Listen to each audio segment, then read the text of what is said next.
Nah, syirik besar, contoh ya, secara sederhana seperti berdoa kepada selain Allah Subhanahu wa taala.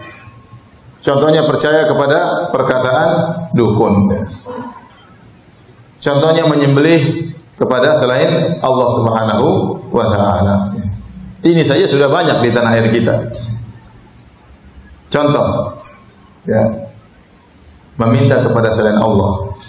Betapa banyak orang datang ke kuburan kemudian minta kepada penghuni kubur, kepada kuburan wali, ya Sunan Fulan, wahai wali Fulan, saya sudah lama menikah, tidak punya anak, ya, mudahkanlah anak bagiku, ya.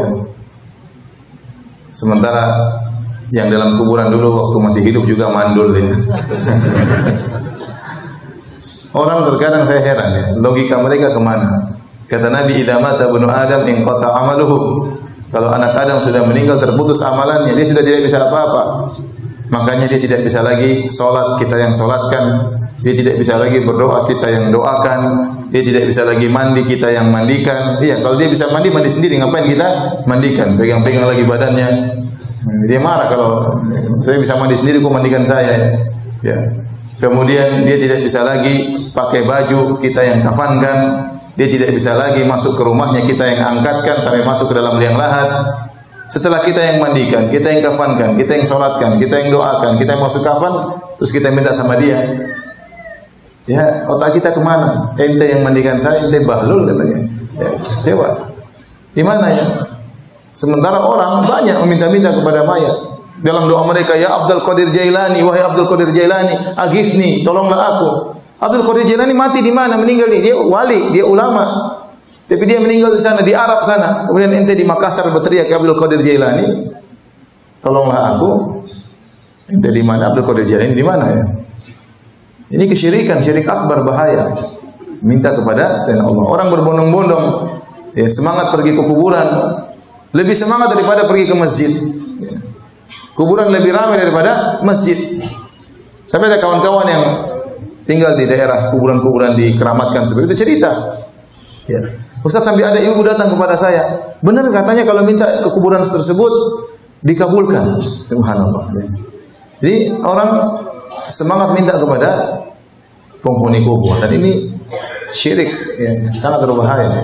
Ini syirik besar, dan banyak dari saudara-saudara kita yang terjerumus dalam hal ini, meminta kepada penghuni kubur. Tidak boleh kita berdoa kecuali kepada Allah Subhanahu wa taala. Makanya Allah berfirman, "Wa man adallu mimman yad'u min dunillah." Dan siapakah yang lebih tersesat dari orang yang berdoa kepada selain Allah? Doa itu ibadah yang sangat agung. Kata Nabi, "Ad-du'a'u huwal ibadah." Doa itu adalah ibadah, inti daripada ibadah. Kenapa dalam doa tampak kehinaan kita? Kita angkat tangan, berdoa, menangis, tunduk kepada Allah. Ini Allah sangat suka hambanya menghinakan dirinya di hadapan Allah Subhanahu wa taala.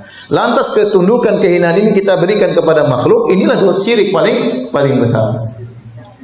Kita enggak boleh berdoa kecuali kepada Allah Subhanahu wa taala. Saya tanya sama Bapak sekalian, boleh enggak kita berdoa kepada malaikat? Boleh atau tidak? Tidak. Dalam Islam kita yakin ada malaikat penjaga gunung, ada malaikat pengatur hujan, ada. Allah tugaskan malaikat-malaikat tersebut jaga gunung, malaikat pengatur hujan, malaikat yang menumbuhkan tumbuhan, malaikat pencabut nyawa. Boleh enggak kalau musim kemarau kita berdoa, wahai malaikat pengatur hujan, turunkan hujan? Boleh atau tidak? Enggak boleh. Syirik itu enggak boleh. Padahal malaikat tersebut benar-benar ngatur hujan. Tapi dia tidak bisa ngatur hujan kecuali dengan izin siapa? Allah. Maka kalau minta hujan kepada siapa? Pada Allah. Enggak boleh kepada malaikatnya. Contoh, ada malaikat pencabut nyawa. Boleh enggak kita bilang, wahai malaikat, berikan saya panjang umur, jangan kau datang sekarang. Ya, nantilah. Saya masih belum kawin lagi. Boleh enggak? Enggak boleh. Kalau minta panjang umur kepada siapa? Pada Allah, bukan kepada malaikat pencabut nyawa. Ini malaikat benar-benar ngatur, enggak boleh kita minta sama dia. Kemudian mayat yang tidak bisa berbuat apa-apa kita minta sama mayat. Otaknya di mana orang-orang itu? Kasihan. Ya. Dan terlebih lagi menyedihkan, ada kuburan-kuburan yang tidak ada isinya. Orang datang ke situ. Contoh kuburan Mbah Priuk. Ya, saya kemarin ngisi di pelabuhan di Priuk sana. Sampai MUI, Majelis Ulama Indonesia Jakarta Utara mengeluarkan buku khusus bahwasanya dalam kuburan Mbah Priuk tersebut sudah tidak ada Mbah Priuk. Tapi sampai sekarang orang keramatkan, sampai hampir terjadi pertumpahan darah gara-gara membela kuburan yang tidak ada isinya. Orang Indonesia kalau kita mau cari uang mudah. Anda taruh di pinggir jalan ada pelang 200 meter kuburan mbah-mbah ini ya. Tempat berkah. Itu udah ente bikin kuburan mainan, orang pasti ramai ke situ ya. Ya, kasih bunga-bunga kasih. Nah, karena sebagian orang seperti itu, kasihan. Oleh karenanya tugas kita adalah mengingatkan mereka jangan sampai seorang meninggal dalam kondisi minta-minta kepada mayat.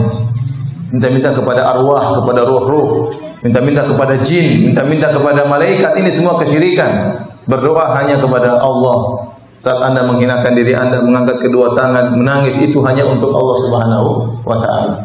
Sebagian orang tatkala di masjid tidak bisa menangis, waktu minta-minta ke kuburan menangis. Ini bagaimana? Salah ya.